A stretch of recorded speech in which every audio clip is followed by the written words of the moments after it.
Good afternoon, élèves de 4e C et de 4e D, j'espère que vous allez bien en ce jeudi 7 mai 2020.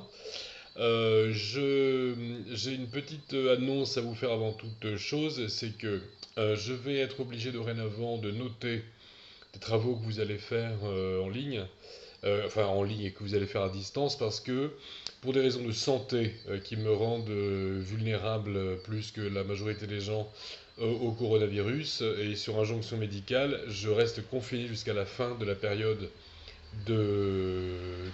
d'urgence sanitaire. Ce qui veut dire, d'après les dernières dispositions du gouvernement, ça nous ramène au 24 juillet. Ce qui veut dire en clair que je ne reprendrai pas ni le 18, ni le 25 mai, ni au-delà. Et que nous allons terminer l'année en ce qui concerne l'anglais, vous allez la terminer en téléenseignement.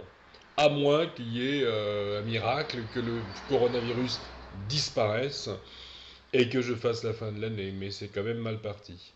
Ce qui veut dire donc qu'il faut prendre très au sérieux plus que jamais le téléenseignement et que dorénavant je vais vous le noter. Alors pas aujourd'hui, pas tout de suite, mais sachez-le, il faut prendre il faut faire votre travail sérieusement et vous vous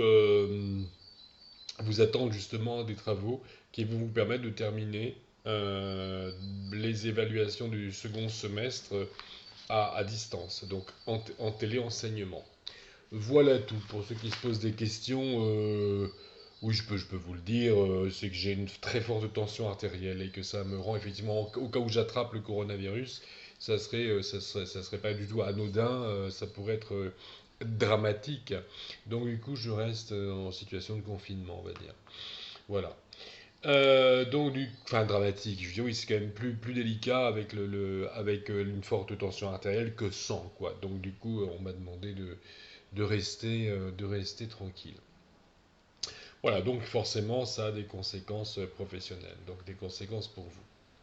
Bien, sur ces bonnes paroles, vous aviez à faire pour aujourd'hui les exercices de la page 93 de votre workbook et le haut de la page 94, donc sur les quantifieurs, après avoir lu le paragraphe 13 de la fin de votre bouquin.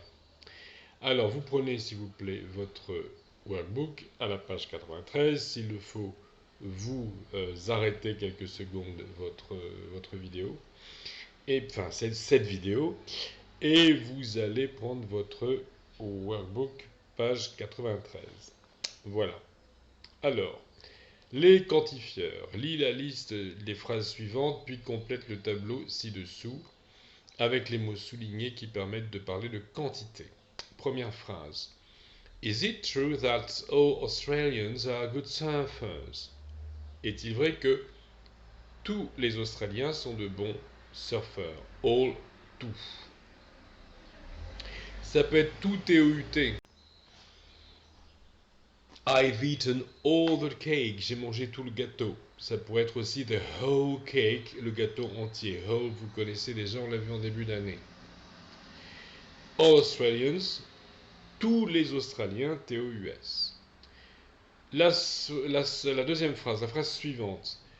Most Frenchmen have a moustache. Ça, c'est encore un cliché très vivace chez les anglophones. La plupart des Français, des hommes français, ont une moustache. C'est pas tout à fait vrai. Most Frenchmen have a moustache. Ça, c'est un cliché. Une moustache se retourner sur les côtés. C'est ce que beaucoup de gens croient. Je ne sais pas pourquoi. C'était sans doute la mode au début du XXe siècle. Ça ne rajeunit pas. Many for foreigners. Beaucoup de. Many plus pluriel. Beaucoup de. Many foreigners think there are koalas and kangaroos absolutely everywhere here in Australia.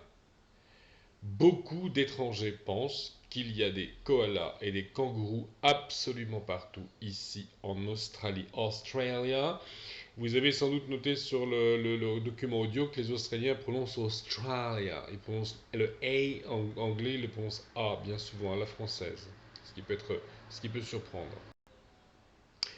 C'est quand je fais mes vidéos qu'il commence à y avoir du bruit dehors. C'est hallucinant. J'ai enregistré un peu plus tôt dans la matinée la vidéo pour les sixièmes, ça s'est mis à bouger. Entre-temps, le calme plat, j'enregistre pour les quatrièmes. Il y a des voitures, plus savoir qu'en faire. Désolé pour ça. Prochaine fois, je fermerai la fenêtre. Je le dis à chaque fois, mais on étouffe après quand on ferme la fenêtre. Et je ne dois quand même pas que vous étouffiez quand vous regardez mes vidéos. Donc j'ouvre la fenêtre. Alors, there are very few accidents, but you need to be careful. Il y a très peu d'accidents. Few accidents, peu d'accidents. Very few accidents, très peu d'accidents. There are very few accidents, but you need to be careful. Mais mot à mot, vous avez besoin, mot à mot, d'être attentif. Il faut faire attention. C'est plutôt comme ça qu'on dira. There are kangaroos everywhere in Australia, but some are big and some are really small, some are red, some are grey, and there are lots of different species. Il y a des kangourous partout en Australie, donc ce cliché est vrai, c'est-à-dire dans toutes les régions d'Australie, il y a des kangourous. Peut-être pas sur la place centrale de Canberra ou de Melbourne ou devant ou sur le parvis de l'Opéra de Sydney, mais enfin dans toutes les campagnes, quoi. There are kangaroos everywhere in Australia. Il y a des kangourous partout en Australie. But some are big, mais certains sont grands. Some are really small, certains sont très petits. Some are red, certains sont roux. Some are grey, certains sont gris. There are lots of different species. Il y a beaucoup de différentes espèces. Il faudrait voir avec un biologiste si le mot espèce est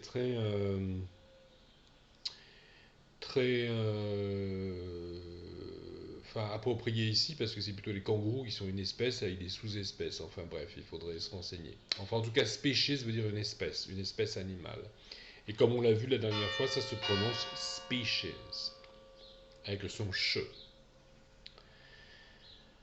Donc, dans le tableau, on récapitule. Pour parler de tous les éléments d'un groupe, all, a deux L, plus nom au pluriel. Prenez bien la correction en vert. All, a deux L. La majorité des éléments d'un groupe, most, M-O-S-T, attention à la diphtongue, E, most. Une quantité importante, beaucoup de, avec un nom pluriel, many ou lots of. Une petite quantité avec un nom pluriel, few. Une quantité qu'on ne précise pas parce qu'elle est sans importance, indéterminée ou inconnue, some. Rappel, there is, there are. There is, there isn't, il y a, il n'y a pas, est suivi d'un nom au singulier ou d'un inquantifiable, barrez ça, du sucre. There isn't any sugar, il n'y a pas de sucre. C'est inquantifiable parce qu'on ne dit pas combien il y a de grammes. Oubliez ces histoires d'inquantifiable, ça a son intérêt de le dire, mais dites plutôt there is, there isn't suivi d'un singulier. There are, there aren't any, et suivi d'un nom au pluriel. Ça nous ira bien. Les composés de every maintenant. Donc on ne prononce pas le deuxième E. Every.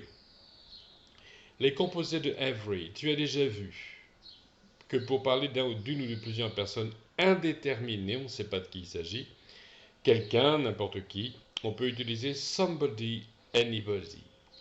Alors, je vais apporter une petite précision. Anybody, c'est vraiment quelqu'un, n'importe qui, on ne sait pas qui, c'est indéterminé. Il y a une différence avec somebody. Si par exemple,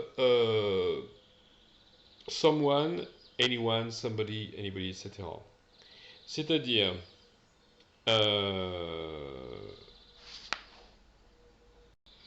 si par exemple, quelqu'un frappe à la porte et vous n'avez aucune idée de qui est en train de frapper à la porte, vous allez dire someone is knocking at the door. Mais somebody veut dire que c'est quelqu'un dans un groupe déterminé. C'est-à-dire que vous avez 4 copains qui sont sortis dans le jardin et à un moment donné, il y en a un qui frappe à la porte. On sait que ça fait partie des 4 copains qui frappent à la porte, mais on ne sait pas lequel. Somebody. Someone, on n'a aucune idée de qui il s'agit. Quelqu'un. Somebody, c'est quelqu'un, mais dans un groupe donné. Par exemple, le prof est devant la classe et vous dites Anybody would like to give an answer? Est-ce que quelqu'un voudrait donner dans une question, ce sera anybody.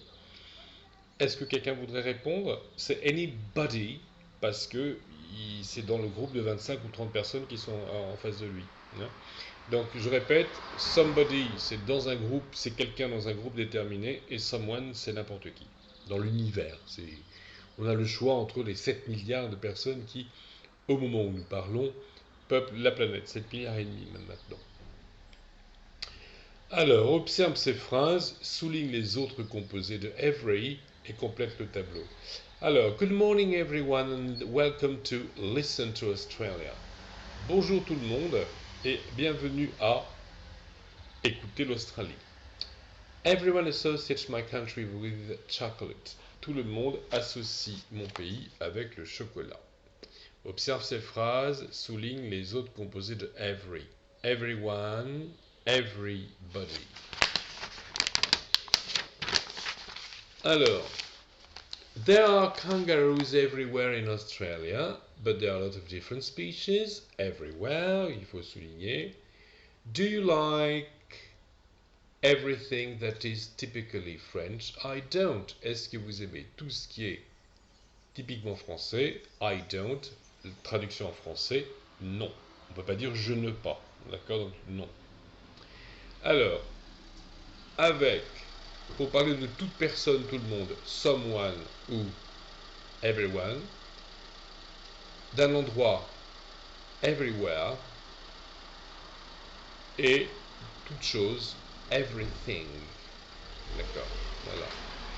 Le premier c'était somebody ou toute personne. Oui, everyone, everybody. Il me semble que je me suis trompé tout à l'heure. Pour parler de toute personne, everyone, everybody, de tout endroit, everywhere, et de toute chose, everything. Donc voilà pour la correction de l'exercice, des exercices. Alors maintenant, le travail que je voudrais que vous fassiez, c'est que vous preniez votre petit cahier, que vous écriviez la date d'aujourd'hui, donc Thursday, the 7th of May 2020, et que vous répondiez en français à une question. C'est-à-dire qu'il s'agit de rendre compte en français de choses que vous avez écoutées. C'est vrai que vous avez vu le texte également. Mais je vous demande de retourner voir le document, d'écouter le document audio, et de dire en français quels sont les clichés qui sont très courants sur l'Australie, qui sont faux, éventuellement les corriger, c'est-à-dire qu'il y a des choses qu'on croit, en fait, on est dans l'erreur, la réalité est autre. Par exemple, sur le sport le plus pratiqué en Australie, c'est pas forcément le rugby, mais on corrige, la personne qui parle corrige une idée reçue. Il y a des choses qui sont tout simplement fausses, il n'y a rien d'autre à dire, et il y a des clichés qui sont vrais. Donc que vous rendiez compte en français des clichés. Alors, donc vous rendez compte en français du document audio. Et au pire, après, vous vérifiez page 123-124 de votre bouquin. Donc vous faites un petit topo en français où vous expliquez quels sont les clichés qui sont vrais, qui sont faux, et éventuellement en apportant des corrections. Tout simplement. Bon, en tout, ça devrait, ça doit vous prendre vraiment une petite heure de travail et pas de devoir pour le week-end. Ah, ensuite, je vous dis effectivement, je vous donnerai un programme en vue d'évaluation. Voilà, oui, long week-end, donc pont du 8 mai que je vous souhaite excellent.